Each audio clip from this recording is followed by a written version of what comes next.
Hi there. Welcome to the Manifestation Kitchen podcast, where I open our cooking pots so inspirational geniuses who heal the world with food, words, touch, and movement can add their ingredients for our culinary pleasure of the soul. Now, today I am speaking to the incredible, the inspirational Jojo Graham. Jojo has been in business for over 6 years. She's also a mum to a 5-year-old Noah. You got to get the age right. And she's been coaching. She's also been doing event planning, marketing. But most importantly, she's been helping amazing individuals achieve their incredible results in their businesses. She's also created some amazing cards that we're going to be talking about in our interview. These cards help you to get started on Instagram. But upon everything else that she does, she's very passionate about entrepreneurship. So why don't you join me on the other side and hear what she's got to say? I'll speak to you soon. Bye.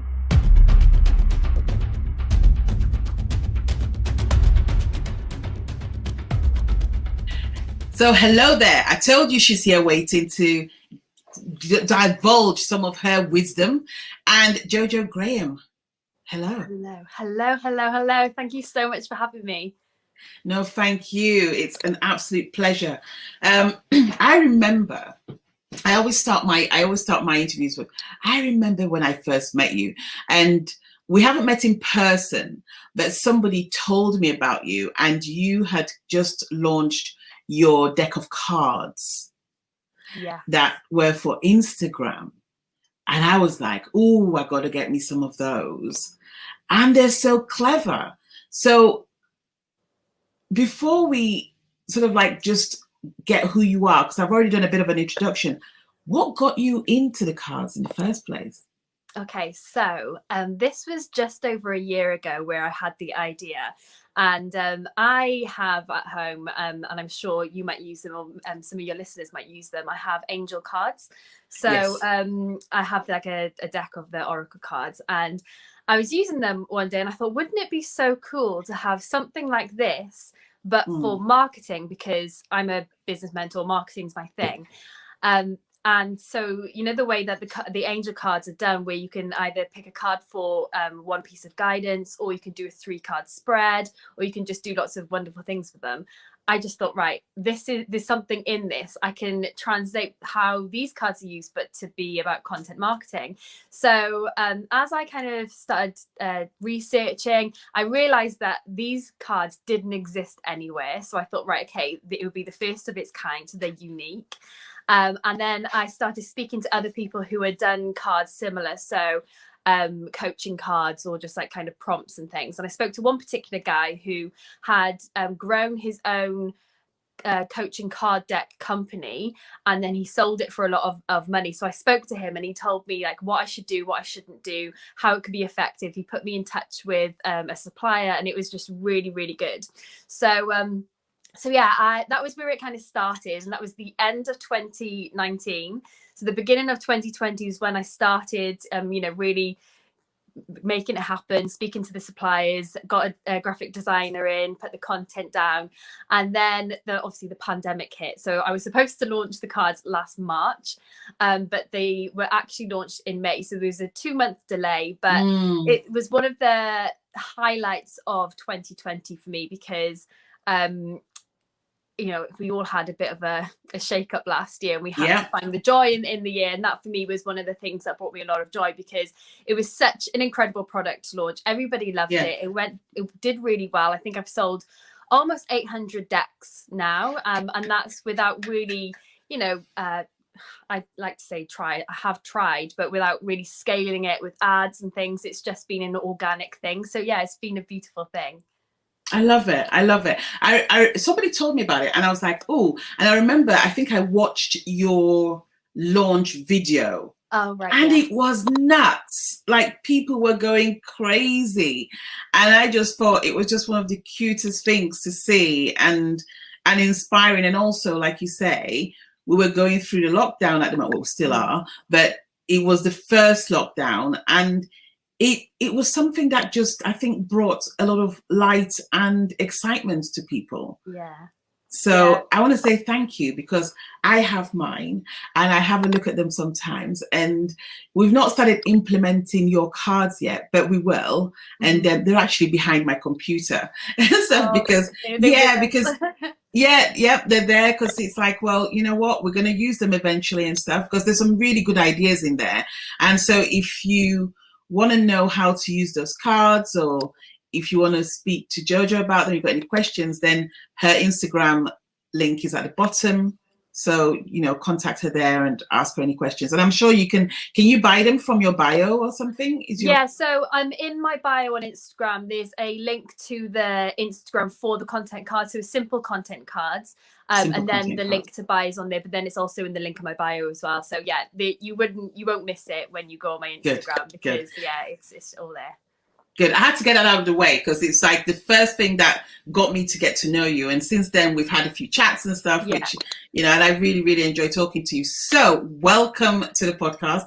Now, one of the reasons why I brought you on, I tell everybody, we're here to sort of like speak to geniuses who heal the world through food, words, touch, movement, and whatever else people heal through. And when I follow you and I watch your videos and how you speak, one thing I'll say is that I believe that not only do you heal people's businesses, but also I believe that you heal young moms, because you're a young mom and you're a single mom, and you're very open about your everyday life and how you blend business and motherhood. So what I want to ask you is, one, how did you get into business? And I know you studied business, but what made you believe that this was your thing and how you could coach other people? Yeah. Okay. So I've got a degree in business management, and I graduated 10 years ago. And at the time I was working part-time in a bank. And when I graduated, the easy thing for me to do to like kind of pay the bills was just to fall full time into that bank job. Because ironically, although I studied it for 3 years, I didn't even know how to start a business. I was like, right, I've like ticked all the boxes, but what do I actually need to do? And I think that the biggest learning over the last decade has been that you learn when you do, rather than when you kind of do the exercises and learn things. You have to actually implement. So so that was in 2011. And then after that, I worked in the bank for another 3 years, and I was always tapping at the back of my head that, you need to do something with this. And I've always been into business and entrepreneurship. But then I thought, well, maybe my success lies in climbing this corporate ladder in the bank. But it wasn't until the end of 2014 that I started a kind of like side business that started generating a bit of money on the side of my bank job. And I thought, right, well, this is it. Like, this is my ticket out of this bank job, and I can actually do this. So the moment where I made the decision to leave that job and go into entrepreneurship full time was in November 2014. I went for a meal with two of my sisters, and at the meal I said to them, I want to quit my job, I want to get rid of my car, and I want to just completely change my life. So on the way home from that meal, and this is why I say you have to be really careful with the words that you use, because the law of attraction is so real. Because on the way home from that meal, I crashed my car, and I completely wrote it off. So the thing that I asked for in that meal just before, I want to get rid of my car, actually came true. So I thought, right, goodness. Okay, I need to take this as a sign. What else did I ask for? I asked to quit my job. So a month to the date of that happening, I quit my job way before I was financially ready. I just felt like it was time, and I needed to take the sign, because at that time I was living for the weekends. I wasn't happy, and I knew that there was something more for me out there.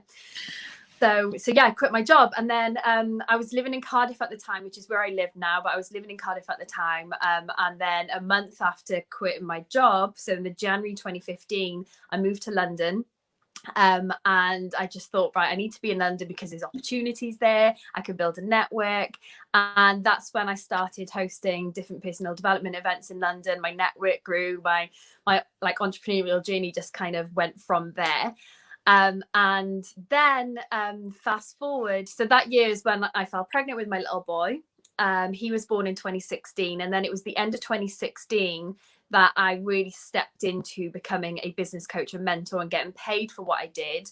Because everyone would say to me, like, can you help me grow my business? You know, you should be a coach, you should do this. So I thought, right, okay.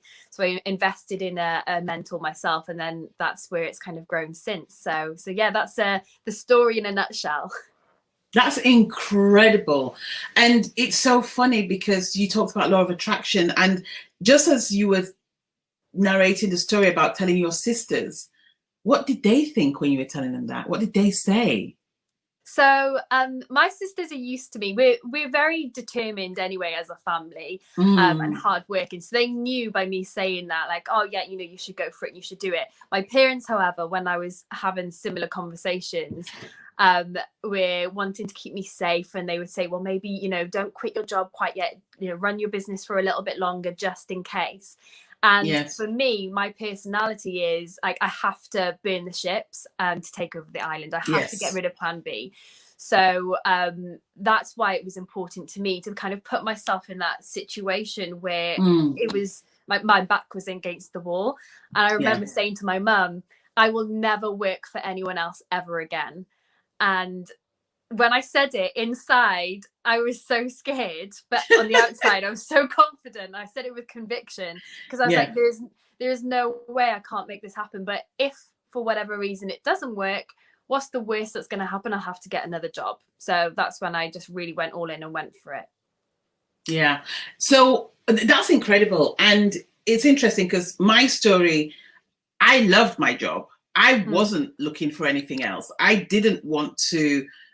I mean, I had a business, but it was more, at the time, I didn't realize I was following a calling. I just thought, well, I enjoy making cooking sauces, so I'll do that on the side. It was never, oh, one day I'm going to leave the corporate world, because I just loved being in the corporate world. I loved everything that it brought me financially and egotistically, because now I know it was a pure ego trip. But you know, to have succeeded that far at a very young age, I was like, oh my God, this is amazing.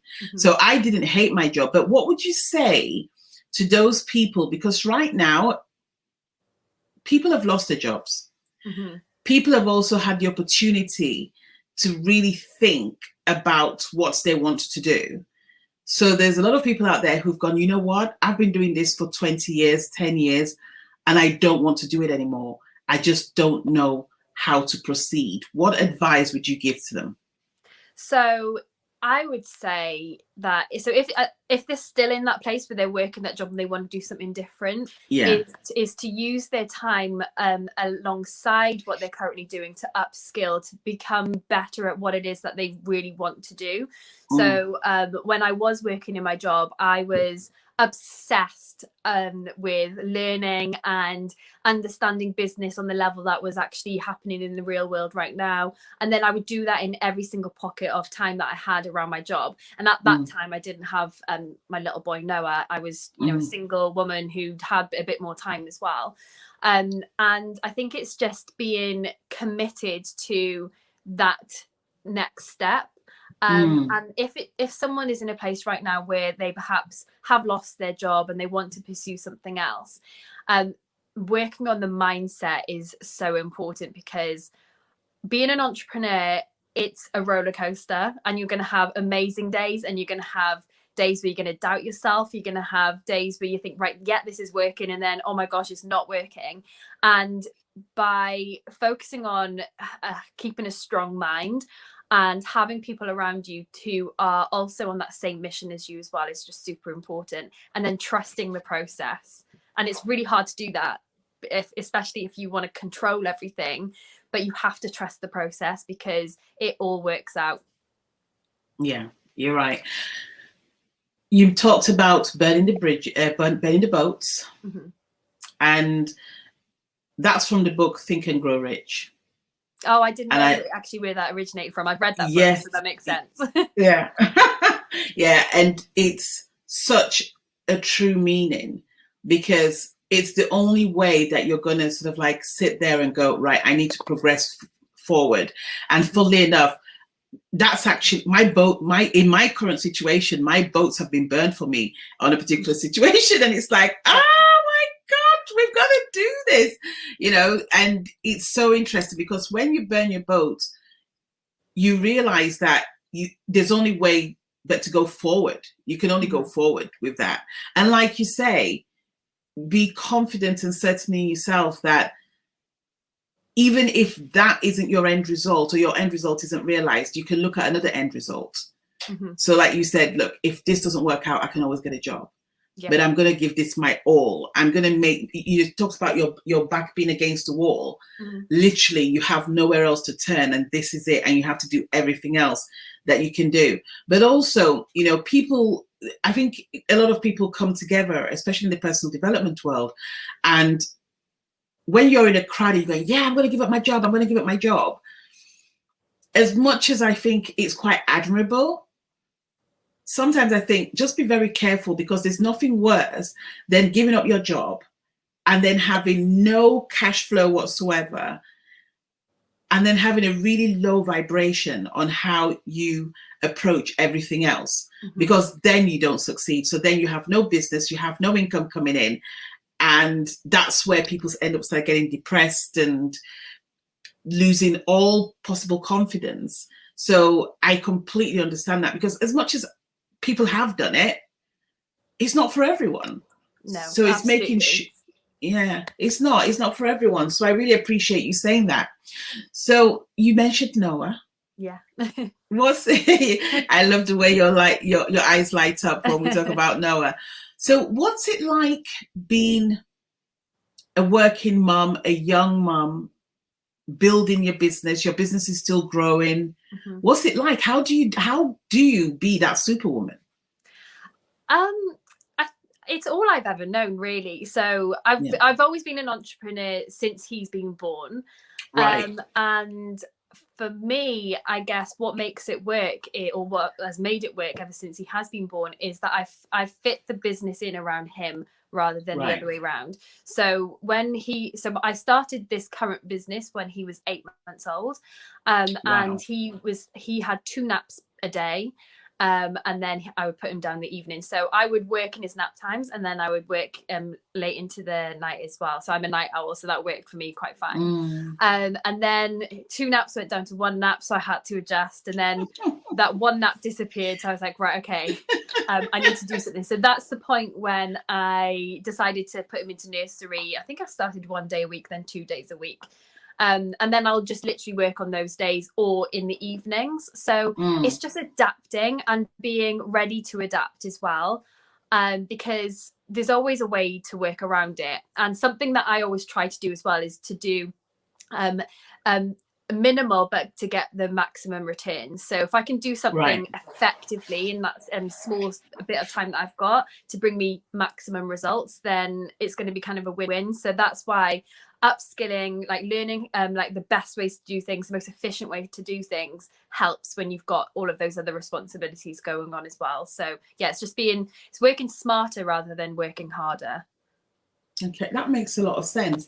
And do you get a lot of young moms saying to you, I don't know how you do it, or who really want to sort of like start their own business? Do you get a lot of that? Yeah, especially at the beginning. So I actually started out working specifically with mums to grow their businesses. But I do think that a lot of it comes down to, as I've got more self-aware on my journey, I think a lot of it comes down to personality. And there's a lot of different factors where, like, I realize that in some ways and the way that I work is a bit of an anomaly to other people, because of just the way that I operate and the way that my personality is. So it's go back to when I quit my job. I never recommend people do that, because I know myself and I knew what I was prepared to sacrifice. And I guess that's the thing that along the whole journey is, what are you willing to sacrifice for yourself? If you don't want to sacrifice it, then that's okay, that's your choice. But for me, like, I'm willing to sacrifice my early bedtimes. Not that I've ever had an early bedtime, I've always been a night owl, but I'd be willing to sacrifice a bit of sleep to get the work done, but that might not be a sacrifice that another mum or entrepreneur is willing to make, and that's completely fine. It's just finding out like what is going to work for you. So when people say to me like, how do you do it, I think the thing that helps me as well is outsourcing as much as I can. So like, just because you can do something, it doesn't mean that you should. So go and find like, you know, little ways that you can make your life easier, even if it's just to get a cleaner in like once a week, so you don't have to focus on doing that. Like that's, I don't know, 10-20 quid a week where you can then focus, instead of cleaning, on, you know, doing business building activities. So yeah, that's probably one of my biggest tips. Oh, I love that. It's so funny because I've just rehired my cleaner and I was in heaven. Like I was sat here, and as she was moving around the apartment, I was like, oh, thank God. Thank you. I could literally feel her healing my home. As I sat here, it makes such a difference. And even things like getting a VA and, you know, a virtual assistant, for those who don't know what a VA is, or getting a personal assistant, whatever it is that you need to help you to alleviate some of that pressure. It's quite interesting. I was talking to someone yesterday who's doing some work on my business on the techie side, and I said to her, God, I wish I could do this. And she said, why? That's what I'm here for. I was like, oh yeah, you're right. Because I'm so used to, and I'm sure a lot of women are as well, we're so used to trying to do everything that we forget that sometimes we should just lean out to help. And, you know, you've got people who charge different prices, but there's also some people out there that charge some very cheap prices. You know, you can get some really cheap VAs that can do some minimum pieces of work, but you can also get some really good virtual assistants as well who, you know, charge maybe a bit more. I think it just depends on what you need at the end of the day to help you, to literally help you so that you can outsource. And I think that's an amazing tip that you talk about. So when I look at your bio, you've got other businesses as well. What else do you do? Because you're really busy. So as well as being a mum, and I've got obviously my own coaching and mentoring company. I'm a co-founder and CEO of another company called Leaders of Change. So that was born last year with my friend Shanuma, and we were speaking a lot at the beginning of lockdown last year. We were kind of leaning on each other, and we were just there for each other through that. And then there was the BLM uprising for the uprising for Black Lives Matter in June.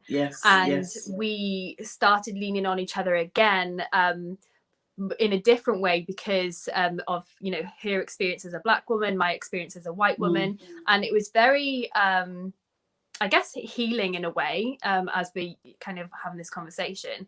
And we were just talking about it from a place of, you know, what can we do to not just create change, but also be the change. And that's where Leaders of Change was born. And it's still a baby business. So at the moment, the focus is we have an ecosystem for entrepreneurs and leaders where we teach our kind of business and leadership skills to them. But the vision for it is going to be so much bigger, where, you know, we want to go into corporations and companies and make sure that they are operating in a way where there is equity, there's equality, they're looking at the intersectionality when it comes to how they are treating people in their companies. So it's still very early days, but it's something that we're really passionate about because our core values are things like justice and equality and unity as well. So that's something that is just, to me, is just one of my, like,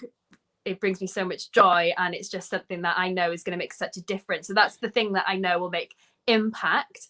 So that's one of my companies. And then I have the Simple Content Cards then, which we've already spoken about, that I'm looking to grow as its own standalone brand. That will not just to help people with their daily content with the cards, but also with marketing trainings, and there'll be other things born from it, like planners and that kind of thing. But we just need more hours in the day to get it all done. I love it. I love the Leaders of Change. I wasn't aware that that's what it was about, and now that you explained the backstory of it, I think it's absolutely beautiful. And yes, you know, equality is so important. It's quite interesting because I recently interviewed Joseph McClendon III, who works with Tony Robbins. And in his podcast, we talked about, you know, sort of like equality again, and sort of like, you know, Black Lives Matters, and how we can make a change. And it's a gradual change. One of the things that I've done in my corporate world is I've actually managed, so for those people that don't know, I have managed projects, programs and portfolios in the corporate world. And I think my biggest portfolio was about $500 million. And one of them was actually transforming the equality and diversity around for TfL, for Transport for London. And it's such an amazing program. We actually won an award for it, which was so good, but this was years ago. That it's really changed the way Black people or ethnic minorities in general approach their careers, their businesses moving forward. Because sometimes there's that confidence that lacks. And I believe it's an ancestral trauma that, you know, there's that ancestral trauma, and then it manifests itself into what we see these days. So for example, and I was talking about this this week actually, you know, if there are jobs that are going, especially at TfL, when I was working there, I'd remember that you'd have Transport for London, by the way, if anybody's wondering what that is. But you would get a job come up, and when you looked at the applications, all the applicants would be from normally white male and the occasional white female. And that would be it. Wow. And when we did a survey to understand why that was, the response was, what's the point? I know I'm not going to get it. See, and this is so deep rooted, and Black women, Black men, Black people need to feel that they can go into any environment and feel safe and feel that they are wanted. And that's something that's just really, really important to us. So the last 12 months, well, just under 12 months, I've learned so much about the impact it can make, just being a white person living in this world, and the harm that can be done.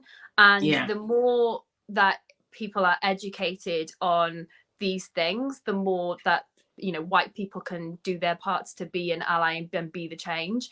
And then they can create space for the talented Black people to come through. So yeah, that's a vision that we feel really strongly about. And I completely agree. And I do think it's also a lot more deeper as well, because even though these people would make those comments,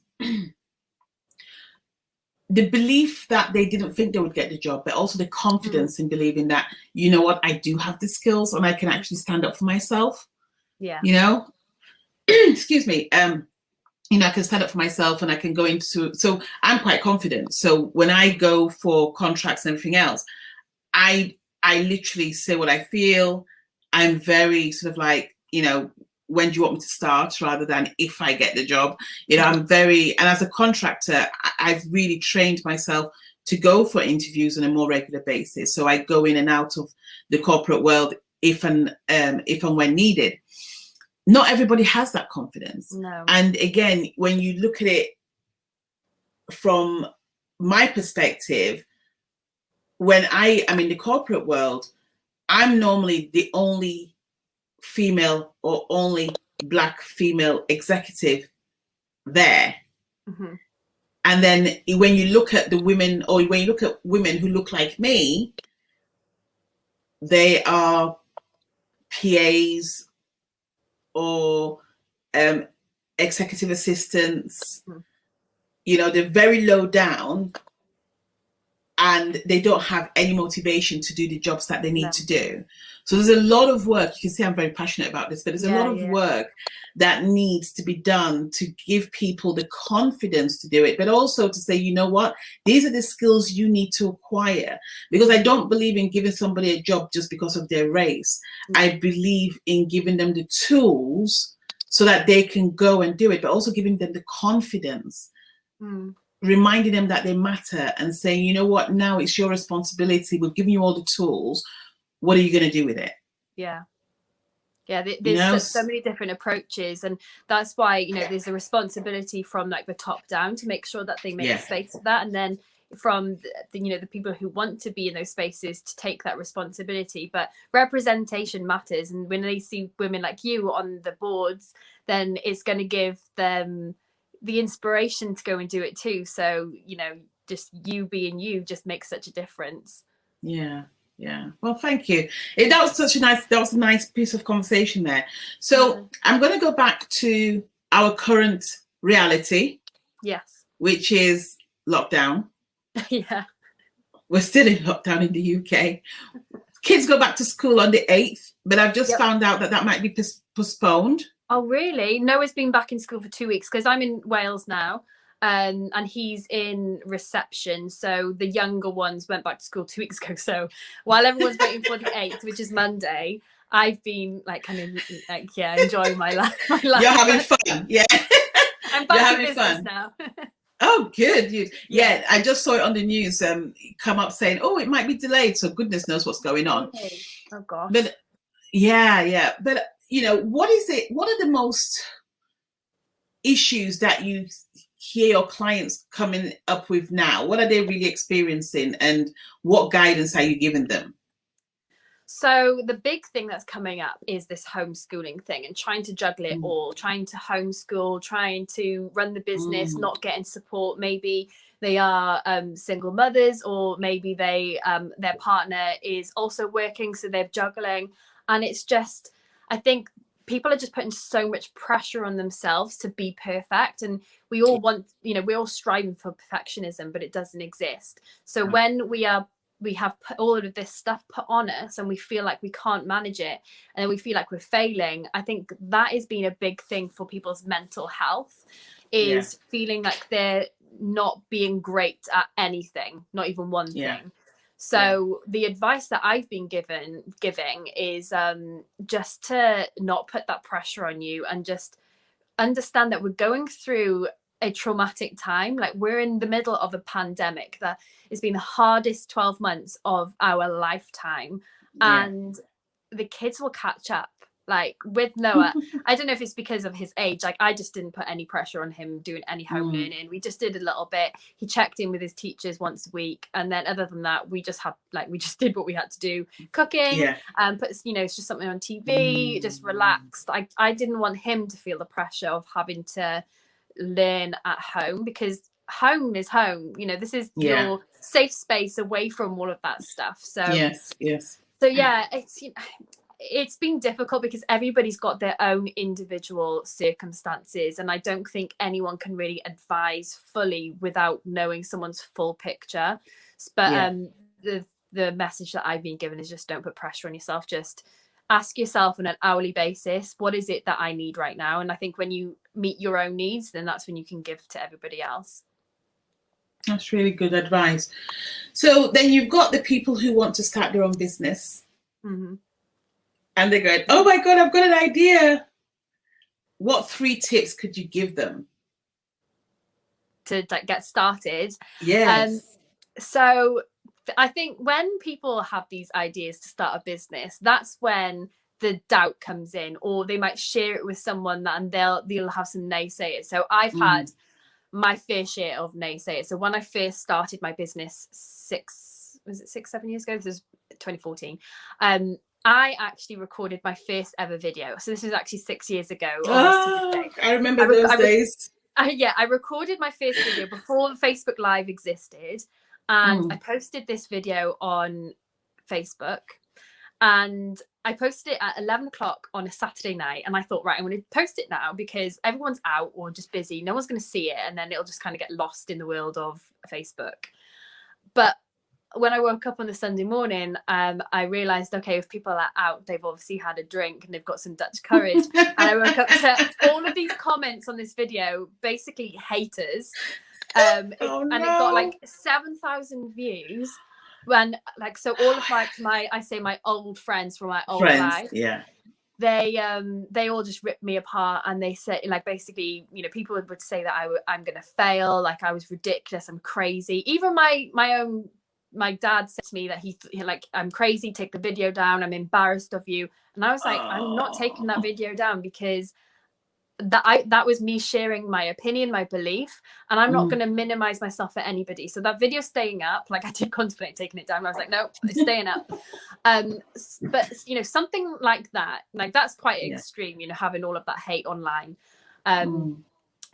But you can have like a friend or a family member put doubt in your mind, or say, oh no, maybe you shouldn't do that, maybe it won't work, and you have to ignore that and almost consciously choose not to have those conversations with someone who you know is going to be negative about your idea, or is going to try and deter you from it, because they're just directing their own doubts onto you. So first of all, don't share it with people like that. Share your idea with people who get it, and you know, find maybe a mentor, find just someone who can give you the right direction. So that'd be the first thing that I'd say.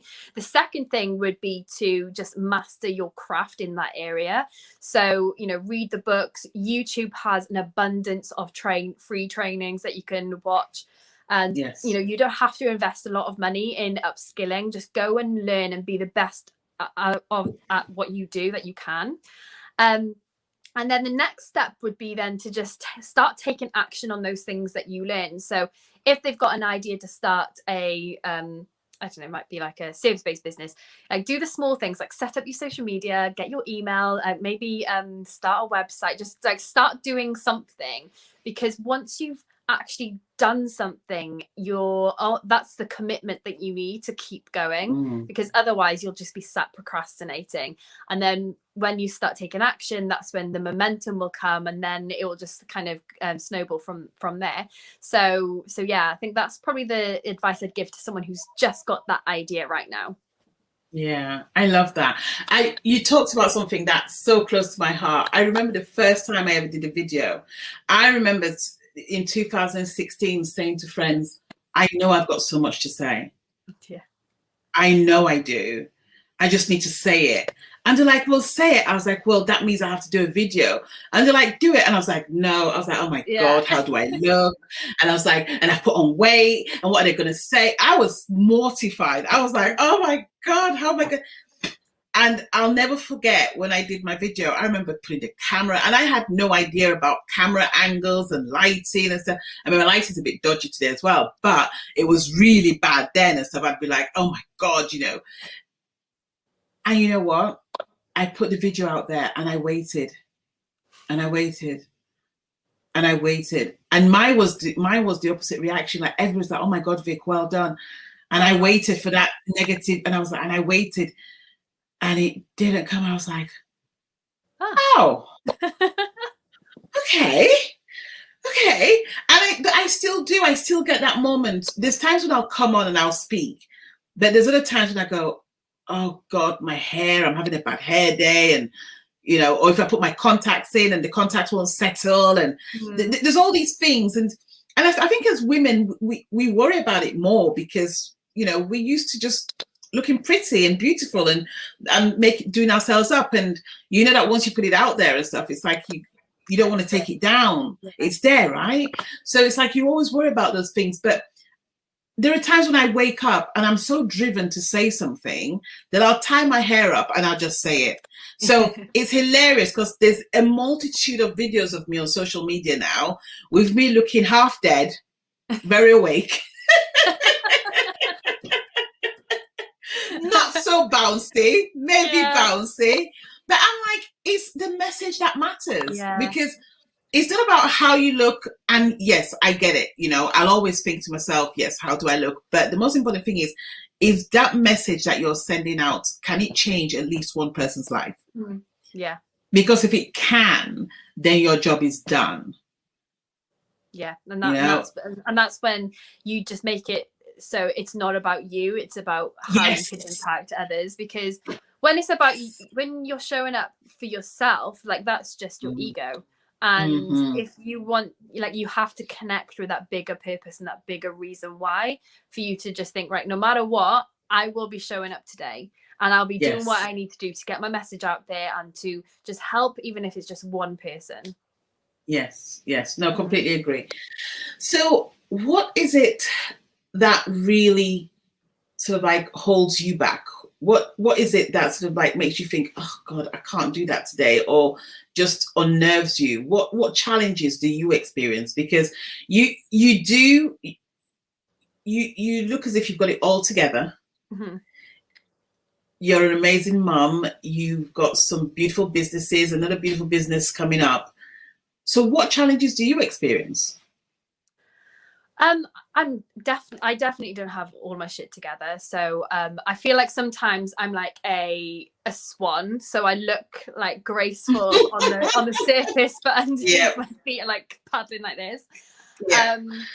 For me, I think it's like I can procrastinate, like I'm a human. I think we all procrastinate, but I think procrastination can happen for many different reasons, whether that's because you don't know what you're doing, or if it's not something that you enjoy doing, or if you're not connected to the result that the thing that you procrastinate over is going to get you.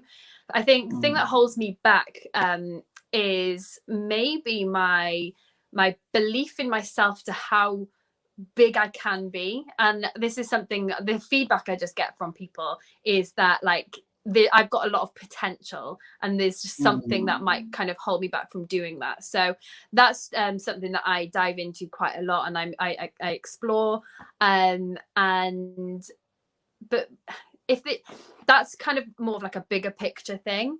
In terms of like the day-to-day stuff, nothing really holds me back. I feel like it's such a habit for me to run my business that I don't even think about it. And I think you want to get to that place where it's part of your everyday life. Like it's part of my everyday life to grow my business. Like for me, weekends, I find joy out of working. So if I do work on a weekend, which I do quite a lot because that's when I don't have Noah, it's not like, oh God, I've got to work this weekend. It's like, oh, I get to work this weekend, or I'm going to do this, I'm going to do that, and that's going to allow me to move forward. So yeah, it's getting yourself into a place where every element of what you do you enjoy, and then it doesn't feel like work. I love that. And what would you say, because a lot of people, again, especially women, bless us, we're such nurturers. Yeah. We are, and I'm not picking on us as a sex. It's just that we're such nurturers that will put everybody else first. And we feel guilty even when we're trying to go for what we know would serve us. And a lot of women struggle putting their sales out there. You know, like when it goes for selling, so they find as if they have to apologize for selling. Meanwhile, most men will just be like, listen, I'm selling this, it's $4.99, buy it, I'll see you here. Yeah. And then you'll get a woman going, well, I'm not trying to sell, but so it's almost like they're very apologetic when they're selling. So how do you convince and empower women that it's okay to sell? Yeah. It's funny you asked me that question, because I posted about this yesterday. Did you? I love selling and sales conversations, because to me, the way that I see it, this is where everyone needs to get to, is I'm just a human trying to help another human. And to do that, there needs to be an energy exchange. And the energy exchange just happens to be money.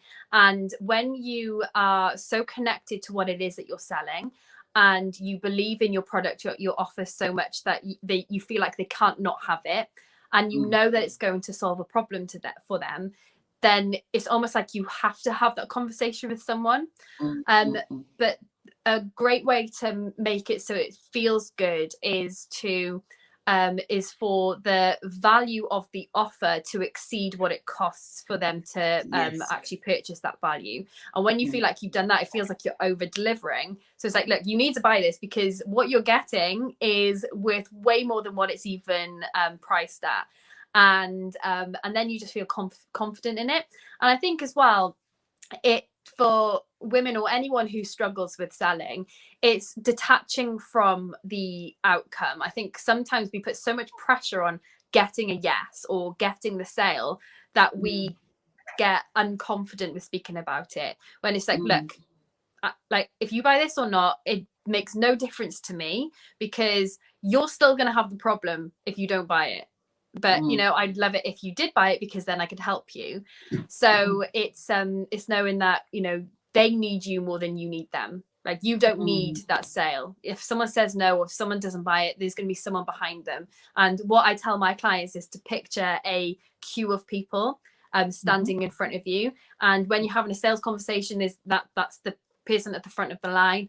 And if they say yes, amazing. If they say no, there's someone right behind them waiting to buy off you. So yeah, it's a bit of a mind game. But the more you do it, and the more you sell, and the more you have those conversations, the easier it becomes. Like, now I can just jump on the phone and I'll just, you know, have that conversation, right? Okay, what is your problem? What solution do you want to create? Okay, I think I'm the person that can help you do that. This is the offer, you know, how do you want to move forward? And then if it's a yes, amazing. If it's no, then it's also amazing.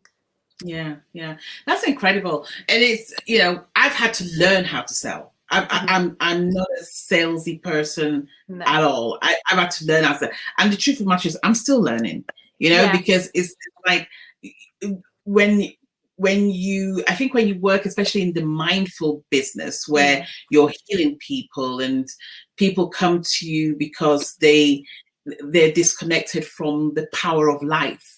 So they need to connect to their intuition and everything else. It's like, you know, how do you tell people to connect to their intuition? How do you heal people through food?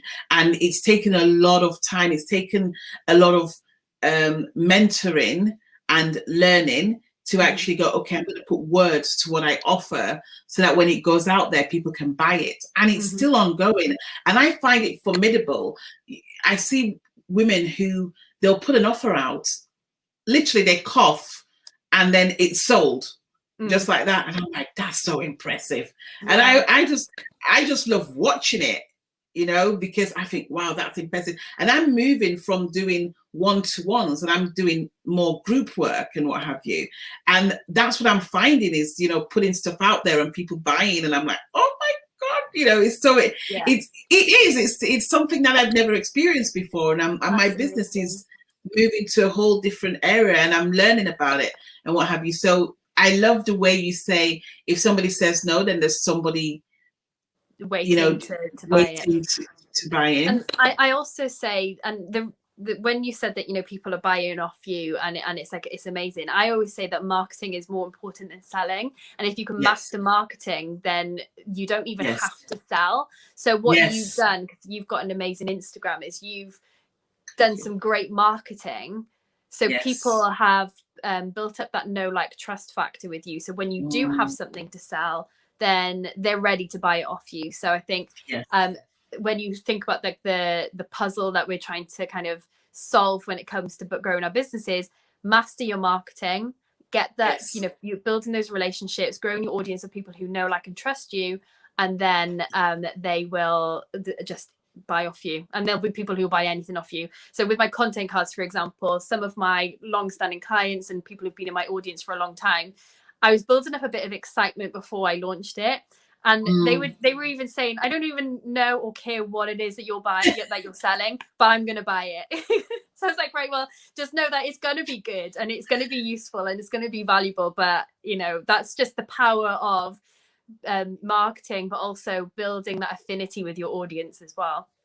Yeah, it's funny you should say that, because Manifestation Kitchen was created after acknowledging my gift and my purpose. So my purpose is cooking. That's it. I'm here to heal the world through food. That's it. That's why I was put on this earth.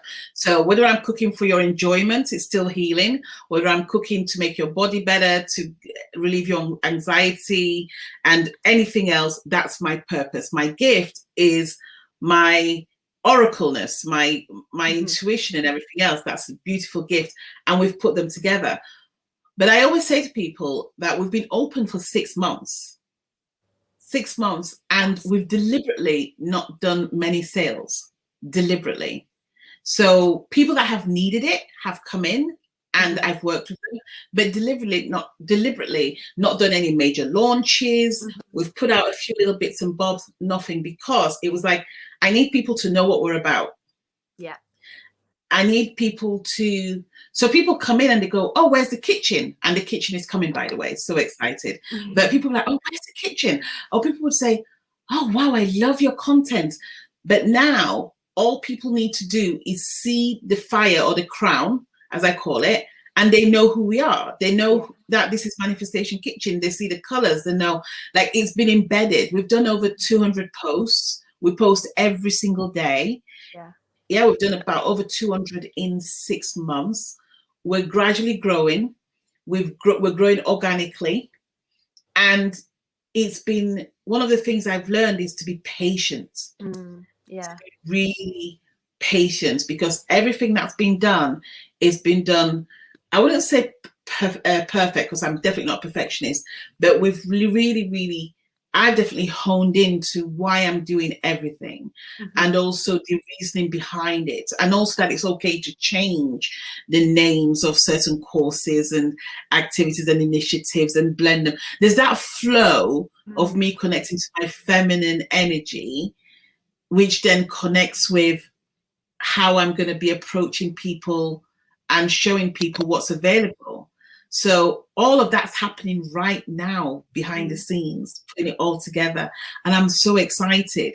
So I love the fact that you say, that you acknowledge the fact that I've taken that time to get to know my clientele and for my clientele to know me. And are you on Clubhouse yet? Yes, I'm on Clubhouse. I'm not active. I'm not one of those active people on there because it can be very consuming. But yeah, I'm on Clubhouse. Well, you can now, today they've just launched that everybody can create their own club. Oh, is that why I've been invited to an abundance of club house things today? Yes, oh, okay. Yes. So you can create your own club. But one of the things that's been really good, again, is that even though I applied for a club and now I know that I can get one, I'm going to launch one today. But what's really interesting is that the people that I've been speaking to in there, I haven't sold to, but they already trust my brand. Yeah. Because I've been having those conversations. So I know that when I create the club, they're going to follow. And it could be 5 people in the club. Who knows? But there's going to be people in the club that actually have connected to the brand and believe in what I'm doing. And I believe that's what happens to you as well, is that when people already know, people don't care what the cards look like. They're just saying, look, just tell us and we'll give you the money. Yeah, whatever it is, I'm buying. Whatever. Right. And I think what you said is so important as well, because when you rush something, that's when you miss things. And I had this very same conversation this week with my business partner Shanuma about Leaders of Change, where the work that we're going to be doing with it is so important that we can't rush it. You know, there's an element of work that I need to do as a white woman that has to be done before we can go and step into any space. And, you know, we need to be really clear on our core values, you know, what we believe in, what we stand for. And if we were to just kind of throw that business together and like launch into a corporation without knowing exactly what we were doing, then it could probably cause more harm than good. And I think anything good takes time, and you know, we need to honor that. And you know, when we do rush, it's when we do like miss things, and then you have to go back and undo certain things, and it can take more time than if you just to like slow and steady wins the race. I love it. So what is your next launch? What are you selling next? Have you got anything coming out that people can come and talk to you about? Yeah, so right now my focus is on my incubator program. So I've got a mentoring program where I support people with growing their businesses. So it's called the Simple Business Growth Incubator, and it's focused more on that growth piece than the scale piece. Like scale comes into it, but I believe that we have to focus on building sustainable and stable businesses, especially with, you know, what's happened in the last 12 months. It's making sure that there's enough revenue streams, and the revenue streams that are in there are all solid. And then once you've got those in place, then you can look to scale the business. So that's what I'm focusing on at the moment. And then what are we in now? March. And then next month, I'm thinking about launching like a self-study course, because I haven't done one of those for a while, just for people who want to maybe get from start up to 5k per month in their business. Nice. And then the launch that comes after that is the opening of the membership for Leaders of Change. So that's like the first half of 2021. That's my focus. I love that. That's beautiful. And we're about to come to the end. So what is it that you would love our listeners to know? If they leave here with nothing, what's the one thing or two things that you need them to know before we go? Just keep going. Whatever it is that you're doing, whatever it is that you're passionate about, just keep going and be consistent, and don't let anything deter you from what it is that you're put on this earth to do. Nothing, not anything that anybody says or anything that you read, or even those self-doubts. Just keep going, and you will look back and all of the dots will connect one day. I love that. I love that. And do you believe that you were put on this earth to heal businesses? 100%. Yeah, that's definitely what, not just to heal businesses. I think, like you said before, it's so much more than that. It's to inspire, it's to help, and it's to just leave this world a better place than what I came here with. So yeah, so I think business, when you have your own business, you are in a really powerful position, and I think it's really empowering to know how to make your own money. And then when you know how to make your own money, that creates freedom, and then that creates choices, and that creates just a better quality of life. So yeah, it goes beyond business, but business for me is definitely something I'm passionate about. I love that. I love that. Jojo, it has been an absolute pleasure to have you on. And, like I say, I don't know you that well, but just listening to how you've put the jigsaw together, it's really given me a huge amount of enlightenment around you, because I think you're gorgeous. I think I think you're so inspirational. And I know that our listeners are really, really going to enjoy this podcast. So I just want to say thank you so much for coming. Oh no, it's my pleasure. Thank you for having me. This has been the fastest 55 minutes ever. It's just flown. It's gone so quickly, hasn't it? I know. And I said to you, look, it's not going to take longer than an hour, and it goes so quickly. But it does. I was looking, I was like, wow, we're almost there. But no, thank you so much for coming, and I really appreciate it. And maybe we'll have you again soon. Yeah, anytime. I would love to come back. You know where I am. Oh, thank you so much. And guys, don't forget, follow Jojo at the bottom. I am Jojo Graham. And do you know what? I've been so caught up in this conversation, I've not even put my banner at the bottom. So I'm going to show that now. So you can follow us on Manifestation Kitchen. If you don't believe me, watch all the other podcasts. I'm always swapping them around. And this time around, we didn't even have a chance. So we were so follow me. Having too much fun. Thanks so much, guys. And thanks, Jojo. I'll speak to you soon. Take care. Bye-bye. God bless. Bye.